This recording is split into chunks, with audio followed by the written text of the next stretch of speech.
Meet my new friend, Mr. Much Better. Indian by blood, Filipino by heart. Mr. Much Better offers a distinctive worldview shaped by his diverse heritage. He is an exceptionally inspirational person whose love for the Philippines is evident. I had a great time learning about Mr. Much Better's story and chatting with him in Tagalog. He even taught me some new words. We talked about his childhood in the Philippines, how he navigates two cultures, his experience overcoming adversity, and so much more. I hope you guys enjoy the video. Kamusta ka na? Okay lang, okay lang. Ikaw, kumusta naman sa Canada? Okay lang, masaya naman. Napapanood ko yung ibang mga, yung ibang mga videos mo. Natutuwa ako kasi love na love mo yung Tagalog language, no? Oo, mahilig talaga sa akin magtagalog. Paano ka ba natuto mag-Tagalog? Kasi noon, may jowang Pinay ako. Kaya okay. nagsimula ako matutong magtagalog para sa kanya. Ako naman, sir, dito naman ako lumaki sa Pilipinas. Dito rin ako pinanganak. Native born din ako. Pilipino ka talaga. Hindi ako Filipino. Permanent resident lang. Mahirap maging Filipino pagka half yung maraming process. Bakit mahirap? Kasi wala kang lahing Pinoy?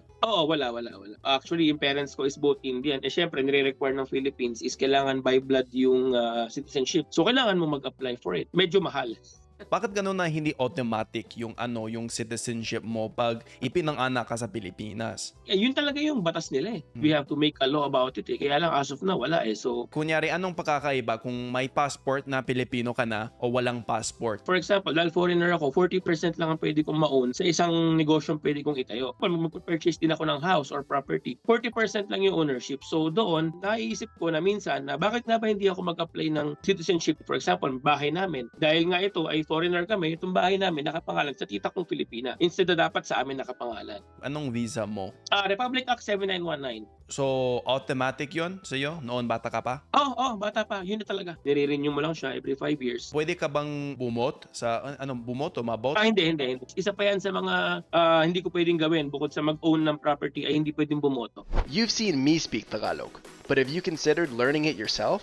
Allow me to introduce my Beginner's Tagalog course. With 10 in-depth video lessons, this course serves as your ultimate entry point to mastering the fundamentals of the Tagalog language. Enjoy lifelong access not only to the video lessons, but also the corresponding PDF vocabulary sheets that will help you practice new words and internalize useful sentence structures. This course is my passion project, inspired by the desire to provide a resource I wish I had when I began my Tagalog journey. Ready to learn? Check out the link in the description for more details and seize this opportunity to make Tagalog a part of your story. Now back to the video. Alam mo ba, naiintindihan ko yun sa mga taga-ibang bansa. Kunyari kung ako gusto kong pumunta sa Pilipinas, make sense naman na hindi ako makabili ng maraming bahay doon o parang maka-vote sa mga election nyo. Pero ibang case sa inyo kasi ipinang-anak ka sa Pilipinas, diba? So parang medyo weird yon sa akin kasi bilang Canadian, pag meron na ipinang-anak dito sa Canada, automatic na Canadian na sila. Kasi alam mo, totoo yan eh. Kasi kagaya niyan, gusto ko rin minsan, parang gusto ko rin mag-participate sa voting. Siyempre, dahil dito ako, nasa Philippines ako, gusto kong i-voice out yung aking, sino ba ang gusto kong maging Pangulo, for example. Kaya lang, wala tayong magagawa kasi yung batas, sabi ng batas, hindi pwede. Unless we do something about it, like apply for citizenship. Kaya sabi mo na ipinang-anak ka sa Pilipinas at lumaki ka rin dyan, di ba? Yes. Paano yung nangyari? Taga saan yung mga magulang mo? From India kami, from Punjab, no? So, Punjabi sila kung tawagin. Unang nagpunta sa Philippines, yung ate ng daddy ko, meron siyang naging asawa dito, na dito naka-base na Indiano. Tapos noon, pinatawag nung ate si daddy. And then, yun na, nagkaroon na ng parang fixed marriage na yung mami ko sumunod na rito. Tapos dito na sila kinasal sa Manila. May marami kang pamilya sa Pilipinas. Oo, mga tito ko nandito, tita ko nandito, meron akong dalawang tito na may asawang Pilipina. Tapos yung mismong kuya ko, Pilipina rin yung asawa. Pero ano yun, ikaw yung unang generation sa Pilipinas. Kami yung mga first generation ng mga kids kasi syempre mga tito namin they're from India. Kami yung mga first generation, kami ng mga pinsang ko. Yung mga pamilya mo, yung mga magulang, yung mga tito, tita, marunong ba silang magtagalog? Marunong sila pero hindi fluent na kagaya ko. Yung parang hirap sila magtagalog or putol-putol or hindi fluent. Kasi ayun, kailangan nilang matutunan, di ba? Ikaw hindi. Oo. Humahanga talaga ako sa mga tao kagaya ng pamilya mo na natutong magtagalog. Kasi mahirap talaga yun at bihira. Growing up, mas nahirapan pa akong aralin yung sarili naming lingwahe. Punjabi. Totoo, mas mahirap siyang aralin kasi pinagtatawanan ako pag nagkakamali ako, alam mo yun. Sabi ko nga sa kanila, sabi sa pag pinagtatawanan ako, di sige, kayo magtagalog, ako naman ang tatawa.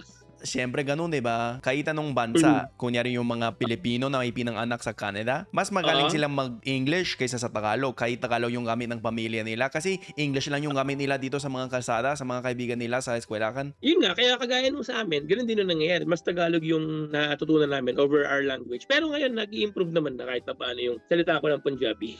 Punjabi talaga yung gamit nila sa bahay. Ang ginawa kasing practice ng parents ko, para hindi mawala yung pagiging Indian namin, sa bahay, full Punjabi kami. May kapatid ka, sabi mo, di ba? Yes, oh, may kuya ako, may asawa siya Filipina. Anong gamit mo sa kanya? Pure Tagalog na kami, hindi na kami nagpo-Punjabi dyan. Ano na kami, parang awkward na pag nag-Punjabi kami sa isa't isa. Alam mo yun? So purong Tagalog Diba? lang. Okay, cool. Puro Tagalog lang kami ni kuya. Oo. So, diba ako Indian, ikaw, ano yung nationality? Canadian. Canadian ka talaga. Bigyan kita ng konting kwento lang about Canada. Nag-apply din ako dyan. Kaso na lang, sa kasamaang palad, rejected. Ay, Nag-apply talaga? ako student visa. Yes, way back to 2016. Apply ako, tapos nagbayad ako ng tuition fee. Kasi kailangan mong bayaran bago ka mag-apply ng visa eh. Ayun, so yun, reject. Ay, sayang yun. Sayang Hindi yun. kaya hindi ako nakatungtong ng Canada. Kaya on behalf of Canada, patawad ha. okay lang, napatawad ko na. Naka-move on na. Kaya nasa Pilipinas ka pa? Ako nasa Pilipinas ako, wala naman akong, napuntahang ibang bansa. Nagpupunta kami ng India. Kaya lang, pa 2 months lang. Dito lang talaga nakabase. So, yung work namin nandito, gano'n. Saan ka sa Pilipinas? Ako ay Bulacan. Bulakenyo ako, kung tawagin. Dito ako lumaki. Pinanganak ako sa QC. Tapos 10 years old ako nung lumipat na kami sa Bulacan. So, dito lang ako talaga na mulat sa Bulacan. Marami na rin ako yung mga Bulacan accent sa Bulacan. Sinasabi namin, mag-urong ka na, yung maghugas ka ng pinggan. Urong, ibig sabihin hugas. Yeah. Okay. Oo, hugas yun. For example, may tatawagin ka, sasabihin mo, tara nga dine. Di ba yung tara dito? Dino Yun yung ibig mga sabihin Bulacan, dito. Bulacan words. For example, may dalawa kang kuya, yung isang kuya mo, yung pinakapanganay mong kuya, tawag mo kuya. Yung pangalawa mong kuya, tawag mo diko. At mas malalim daw yung Tagalog sa Bulacan kaysa sa Manila. Oo, dahil sa punto kasi, may punto kasing Bulakenyo na pero hindi naman din malalim. May punto lang talaga. Halimbawa na yun, 'di ba? Sabi mo punto. Pero sa mga taga Maynila, sabi nila accent lang, 'di ba? May maraming salita ganun na kahit tamang salita yung punto, minsan hindi magamit, hindi mauso. Kaya nga nung nagtrabaho din ako sa Manila ng 2014, talagang sinasabi nila sa akin, hindi yung accent mo may punto na nawiwirdohan kami. Siyempre laking Bulakenyo eh. Alam mo, to be honest, kasi nakarinig ka ng malalim na Tagalog words, maiintindihan mo siya lalo pag dito ka na lumaki. Hindi siya ganun kahirap i-translate. Kumbaga parang kahit makarinig ka ng malalim, magkakaroon ka kagad ng idea na parang I think ito yung tinutukoy niya. Mag-iisip ako ng isang malalim na word. Pangkaraniwang. Yun. For example, when you say pangkaraniwan, you're talking about parang more often. Digmaan. Digmaan. For example, war, di ba? Parang hindi siya ganun kahirap i-translate sa amin na dito lumaki. Aklatan. Silid-aklatan, yung library. Di ba? Galing mo talaga. Kaya yun siguro yung difference. Kasi we grew up here, di ba? Every day encountering Filipinos. Noon natututo pa ako mag-Tagalog. Minsan mahirap malaman kung anong salita na dapat malaman ko. Kasi gusto kong i-translate lahat ng mga salita galing English sa Tagalog, 'di ba? Gusto kong malaman kung paano sabihin library or war sa Tagalog, pero hindi naman walang ginagamit aklatan, 'di ba? So may maraming salita na natutunan ko pero never ko narinig. On your day-to-day life, may mga na-encounter ka rin ba na Pilipino sa Canada na? Depende. Mas marami dati kasi may trabaho ako at maraming Pilipino yung katrabaho ko. Kaya nag-uusap ako ng marami sa kanila. At dito, nagtatrabaho na ako sa YouTube full-time. Kaya wala na akong katrabaho. Diba? Ano ka na? Ako lang. Work from home na. So yung mga kausap ko sa Tagalog, yung mga tao kagaya mo. Mga interviews, mga collaboration, ganun. Pero na-try mo namang prank na nag-English ka muna tapos bigla mo tinagalog. Oo. May maraming video ganun. Kasi nagsimula ako sa Omay TV. Ginagawa ko yun ng marami dati. Marami akong video ganun na sa mga call, English muna. Tapos bigla nagtatagalog ako. Tapos siyempre nagugulat sila, diba? Gumawa din ako ng maraming video sa mga tindahan, sa mga restaurant dito na Filipino. Ano ang favorite mong Filipino food? Gusto ko talaga yung lumpia. Lumpia Shanghai. Yung lumpia Shanghai na pork Shanghai. Pero hindi ko alam kung counted yon. Ulam ba yon or parang merienda?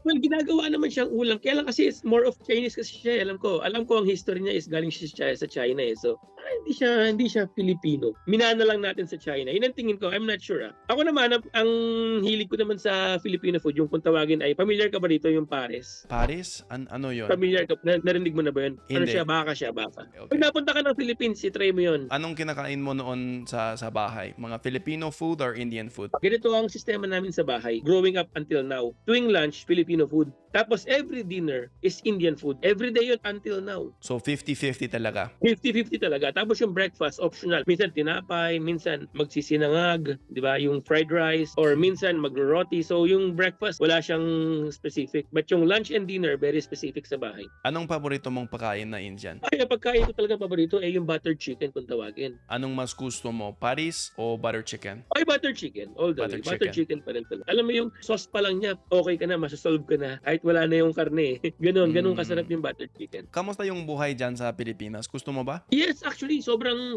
gusto ko yung buhay sa Philippines. Sabi ko nga, kahit nung nagpupunta ako ng India, hindi ko makita yung sarili ko living there. More of, I feel like sa India, para akong dayuhan. Although yun yung sarili kong bansa, pero dito sabi ko sa Philippines, dito ako at home. Kasi dito, ang gaan ng buhay. Alam mo yun, dito, kung for example, wala kang budget sa pagkain, punta ka ng tindahan, bili ka ng tuna and all that, itlog, may okay ka na, sustain ka na. Marami din ako nakikita ng mga foreigners like mga Canadians, Americans na dito rin sila nagbe-base. Parang narinig ko sa kanila, sinasabi nila na parang, dito kasi parang smooth lang yung buhay, chill lang and all that. Anong paborito mong parteng kulturang Pilipino? Lalo yung pag nakilala mo sila, sobrang wini-welcome ka nila. Kasi although may mga Filipino na yung mga mahaharot, yung mga bully and all that, pero pag nakilala mo yung mga Filipino na very hospitable, mag-enjoy ka talaga sa Philippines eh. Alam mo yung hindi nila ipaparamdam sa'yo na dayuhan ka and all that. Yan yung mga circle of friends na meron ako sa akin. Ganun nila ako wini-welcome. So gustong-gusto ko yung part na yun. Yun yung susunod na tanong na gusto kong malaman. Kung iba yung ugali nila sa'yo kasi iba yung itsura mo. Well, makaka-encounter ka ng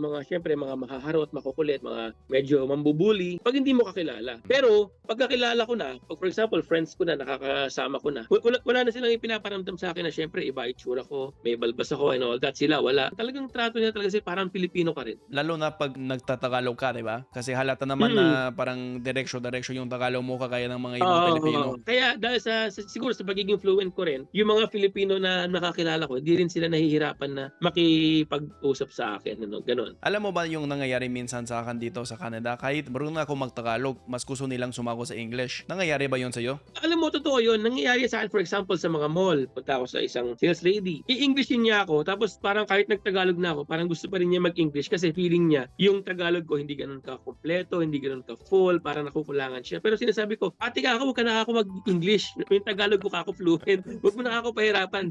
Bisa nakakasar pa ako, sabihin ko, konti na nga lang yung English mo, ubusin mo pa sa akin. Pero joke lang naman. Ilang ang salita na kaya mo? English, Tagalog, tsaka Punjabi. Okay. Ikaw ba? Meron ka ba bang ibang language na pinapractice? English, Tagalog, Spanish, German. Gusto ko lang din itanong, yung pangalan mo is Language J. So, bakit mo siya naisip na pangalan Language J?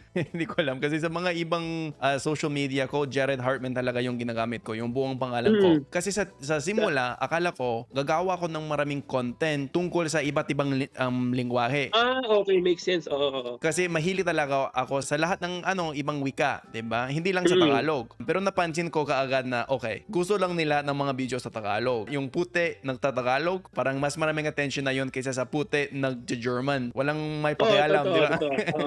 Gets ko na. Alam mo, isa sa mga reason kung bakit nag-reach out din ako. Kasi sabi ko nga, yung pagtatagalog mo, hindi lang siya basta-basta nagtatagalog ka. Parang andun yung love mo sa Tagalog language na you're so happy doing what you're doing. Noon natuto akong magtagalog at napansin ko na meron na akong ability na makipag-usap sa mga ibang lahi. Parang nakakatuwa talaga yun sa akin. Sabi ko, hay nako, naiintindihan ko na yung kultura ng mas maayos. At pwede ko nang silang kausapin sa lingwahe nila, hindi lang sa English, 'di ba? Parang new experience yun para sa akin kasi Tagalog yung pangalawang salita na natutunan ko. Bago ako natuto mag-Tagalog, English talaga yung gamit ko. English na lang yung alam ko. Nakakatuwa lang. Gusto ko talaga. Yun nga. Sabi ko, parang may passion ka sa Tagalog language, di ba? Nung umpisa ng love ko para sa ibang salita din. Tagalog mo na yung una mo na in love na language and then sunod-sunod na. Andiyan na yung German, andiyan na yung marunong ka rin mag-French. Hindi. Sa Canada parang required. Totoo ba yung required ang French na kailangan matuto? Sa tingin ko option lang sa school.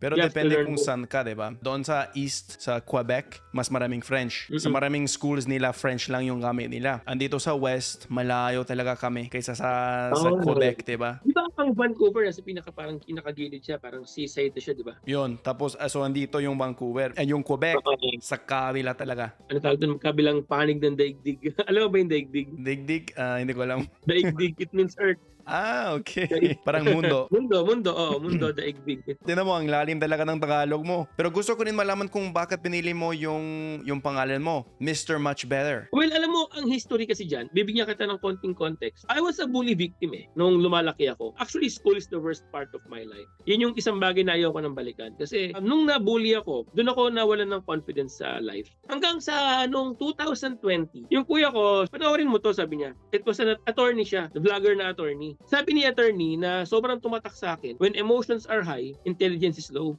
Oo nga, no? Kaya ako walang confidence kasi yung emotions ko hindi ko kaya kontrolin. Di ba, syempre lahat naman tayo pag mataas ang emotion natin, di ba? We do stupid things, we do, di ba, crazy decisions in life. So, doon na pumasok yung unti-unti in-improve ko yung sarili ko. Kaya ako, pinangalanan ko yung sarili ko na Mr. Much Better because I am much better than who I was before. Biro mo, from a bully victim na walang self-confidence to nagbablog. Ang ganda talaga ng story na yun. Gusto ko talaga. Self-improvement, di ba? Yes, Self-improvement. self-improvement. Hindi ako much better than anyone. I am much better than who I was before. Ay, gusto ko yun. Masaya ako sa iyo. At halata naman na tumataas na yung confidence mo. Ay, dapat ganun. Yes, oo. Kasi ang gusto ko talaga yung ugali mo, ang bait mo. Kailan ka nag-umpisa sa content mo? Mga 3 months after tuloy-tuloy na panonood ni attorney. Sabi ko, kaya ko na gumawa ng content, kaya ko rin. Sabi ko ganun. Anong Ayun. pangalan ng YouTuber na tinulungan ka? At Attorney Rani Randolph Libayan. Until now, content creator pa rin siya, nanonood pa rin ako. humahanga talaga ako sa Tagalog mo kasi alam mo, minsan meron akong nakilala na Filipino pero ang daming English yung hinahalo nila sa Tagalog nila, parang kalahati-kalahati. Pero sa iyo, purong Tagalog talaga at kahit yung anong masyadong malalim, nagigets mo na at ginagamit mo rin. Siguro, dahil na rin yan sa aking paglaki dito. At alam mo ba, wala akong kaibigang kalahi. Lahat talaga Filipino. Ang mga talaga nakakasama ko lang na kalahi ko, family. Marami bang Indian sa Bulacan? Oo, marami. Actually, nagkalat na yung lahi ko kahit saan eh. Mas relate ka sa Pilipino kaysa sa Indian? Yes, totoo. Hindi ko kayang makisabay sa mga kalahi. Minsan may mga Indian events, mga parties. Tapos I'm standing there, parang hindi ko kayang, mas gusto ko na umuwi na lang kaysa magstay pa doon. Ganun yung feeling. Kaya yung perception mo ng sarili mo, Pilipino talaga. Yes, oo. Citizenship na lang yung kulang. Citizenship lang yung kulang. At alam ko na parang nakakagulat yun minsan na kunyari, ganyan yung itsura mo pero Pilipino ka talaga. Alam ko na parang nakakagulat, di ba? Pero hindi dapat ganun. Kasi pag lumaki ka sa Pilipinas, Pilipino ka. Tapos na, Filipino ka na. By heart. By heart, di ba? By heart, totoo. Kaya although may marami akong mga na-experience na gano'n na, uy, mo ginagawa yan, Pilipino ka ba? Di ba? Pero sabi ko, bahala kayo sa buhay niyo. Basta ako, alam ko, yung puso ko, Pilipino. Alam mo ba, pagka umuwi ako ng India, parang ang bigat-bigat ng kalooban ko, alam mo yun, parang iiwan ko yung Pilipinas. Pero pag papauwi na, parang alam mo yun, pauwi na ako sa bahay ko. Tapos pag nag-touchdown na yung airplane sa Manila, yung welcome to NAIA International Airport, ang sarap sa feeling na, finally, I'm home.